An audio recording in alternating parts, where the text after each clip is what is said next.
Hello, എല്ലാവർക്കും നമ്മുടെ പുതിയ വീഡിയോയിലേക്ക് സ്വാഗതം. അപ്പോൾ നമ്മുടെ ഇന്നത്തെ റെസിപ്പി പച്ചരി കൊണ്ട് എളുപ്പത്തിൽ തയ്യാറാക്കാൻ പറ്റുന്ന റെസിപ്പിയാണ്. സ്നാക്സായിട്ടും ബ്രേക്ക്ഫാസ്റ്റായിട്ടും ഒക്കെ തയ്യാറാക്കാൻ പറ്റും. അപ്പോൾ നമ്മുടെ വീഡിയോയിലേക്ക് പോവാം. അതിന് വേണ്ടിയിട്ട് ഞാൻ 2 കപ്പ് പച്ചരി ഓവർനൈറ്റ് കുതിർത്ത് വെച്ചിട്ടുണ്ട്. ഓവർനൈറ്റ് വേണമെന്നില്ല, 2 മണിക്കൂർ കുതിർത്താലും മതി. അത് നമുക്ക് മുഴുവനായിട്ടും ഒരു ജാറിലേക്ക് ഇട്ട് കൊടുക്കാം. അതിട്ട് കൊടുത്തിട്ട് ഒരു 1/2 കപ്പ് തൈരും കൂടെ അതിലേക്ക് ഒഴിച്ചു കൊടുക്കാം. പുളിയില്ലാത്ത തൈരാണ് കേട്ടോ ഞാൻ എടുത്തിരിക്കുന്നത്. പുളിയുള്ളത് വേണ്ട, പുളിയില്ലാത്തത്. ആവശ്യത്തിന് വെള്ളം ഒഴിച്ചു കൊടുക്കാം. പിന്നെ ആവശ്യത്തിന് ഉപ്പ് ഇട്ട് കൊടുത്തിട്ട് നല്ലതുപോലെ അരച്ചെടുത്തിട്ട് വരാം. അങ്ങനെ അരച്ചെടുത്തിട്ട് വന്നിട്ടുണ്ട്. ഞാൻ അതൊരു ബൗളിലേക്ക് മാറ്റി കൊടുക്കുന്നുണ്ട്. ഇത് മാറ്റി വെക്കാം. നമുക്കിതിലേക്ക് ഒരു താളിപ്പ് ചേർക്കണം.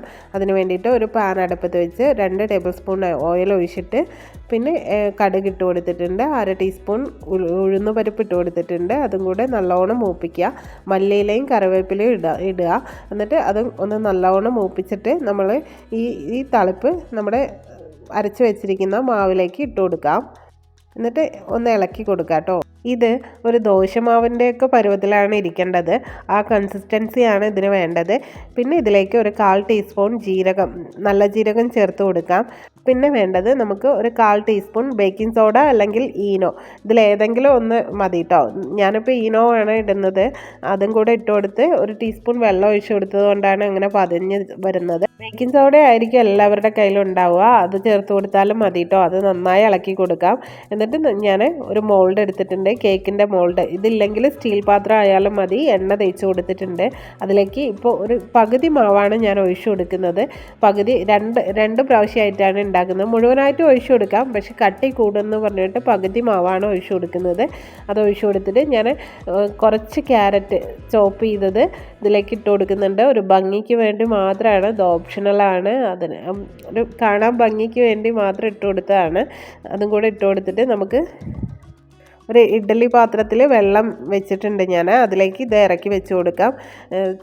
ഇറക്കി വെച്ച് കൊടുത്തിട്ട് അടച്ച് വെച്ച് 15 മിനിറ്റ് സ്റ്റീം ചെയ്തെടുക്കാം കേട്ടോ. 15 മിനിറ്റാണ്. 15 മിനിറ്റ് സ്റ്റീം ചെയ്തെടുക്കാം. 15 മിനിറ്റ് കഴിഞ്ഞിട്ട് നമുക്ക് ഒരു ടൂത്ത് പിക്കും കൊണ്ട് കുത്തി നോക്കാം. അതിൽ ഒന്നും പറ്റിപ്പിടിക്കില്ല എങ്കിൽ ആയി എന്നാണ് കേട്ടോ. അപ്പം ഇത് ഒന്നും പറ്റിപ്പിടിക്കുന്നില്ല. അത് ഞാൻ എടുത്ത് മാറ്റുന്നുണ്ട്. ഇതെടുത്ത് പുറത്തേക്ക് വെക്കാം. എന്നിട്ട് നമുക്കൊരു പ്ലേറ്റിലേക്ക് മാറ്റി കൊടുക്കാം.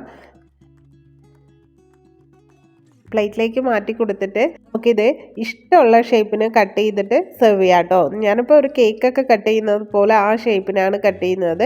നല്ല ടേസ്റ്റ് കേട്ടോ. ഇത് ഇഡ്ഡലീൻ്റെ കൂടെ കഴിക്കാൻ പറ്റുന്ന എന്ത് കറിയും ഇതിൻ്റെ കൂടെയും പോകും കേട്ടോ.